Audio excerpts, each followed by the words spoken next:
Comment est-elle calculée? Ce sont les services fiscaux de chaque département qui établissent chaque année l'avis d'imposition que vous recevez généralement fin août pour paiement le 15 octobre. Nous allons vous expliquer les calculs de la page 4 qui déterminent le montant que vous allez devoir payer. Vous allez voir, c'est bien plus simple que pour la taxe d'habitation. Vous y trouverez 5 ou 6 colonnes remplies, une pour votre commune, une pour les syndicats de communes, organismes auxquels votre commune a confié certaines missions, une pour l'intercommunalité, remplie uniquement pour les communautés de communes qui n'ont pas encore mis en place la taxe professionnelle unique, une pour le département. Ces 4 colonnes se présentent de façon identique. Sur la première ligne figure le taux pratiqué en 2011. Sur la deuxième ligne se trouve le taux appliqué en 2012. Vous pouvez ainsi vous rendre compte qu'ils ont augmenté. Sur la troisième ligne figure l'adresse du logement.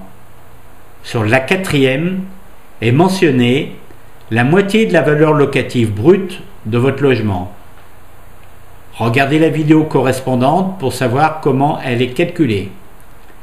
C'est elle qui sert de base au calcul. Elle correspond, sauf modification que vous auriez déclarée, à la valeur de l'année précédente, majorée du taux décidé par le Parlement, 1,8% en 2012. Sur la cinquième ligne figure le montant qui ira à cette collectivité. La base, quatrième ligne, multipliée par le taux, deuxième ligne. Les 3 lignes suivantes sont identiques aux précédentes, mais ne sont remplies que dans le cas de présence d'un deuxième lot, garage, dépendance. Vous trouverez ensuite les cases cotisation, où figure la somme des 2 impositions précédentes. D'abord pour l'année 2011, puis pour 2012, ainsi que l'augmentation globale de votre taxe. Vous avez ensuite un tableau similaire pour le calcul de la taxe foncière des propriétés non bâties. Le principe est le même pour chaque collectivité.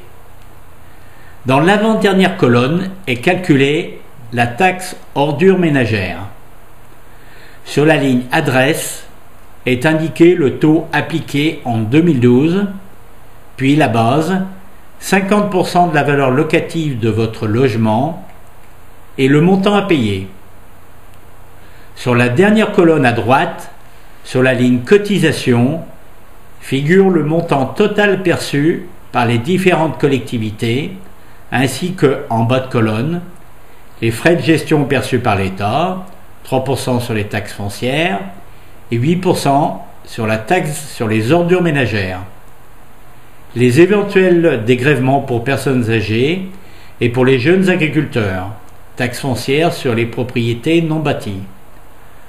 En bas de cette colonne figure le montant total de ce que vous avez à payer. J'espère avoir été clair.